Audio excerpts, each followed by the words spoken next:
বকতা জয়া মধ্য বিদ্যালয় এইখন বিদ্যালয় অৱস্থিত শিৱসাগৰ জিলাৰ বকতা অঞ্চলত।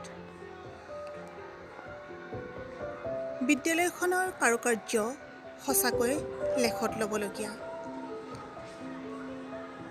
প্ৰতিটো শ্ৰেণীকোঠাৰ ওপৰত সুসজ্জিতভাৱে শ্ৰেণীবিলাকৰ নামাকৰণ কৰা হৈছে আৰু বাৰাণ্ডাৰ ওপৰত মহৎ লোকৰ বাণীসমূহ লিপিবদ্ধ কৰা হৈছে।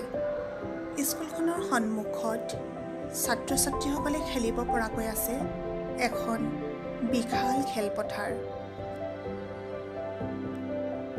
বিদ্যালয়ৰ চৌপাশৰ প্ৰাকৃতিক দৃশ্যও অতি মনোমোহা।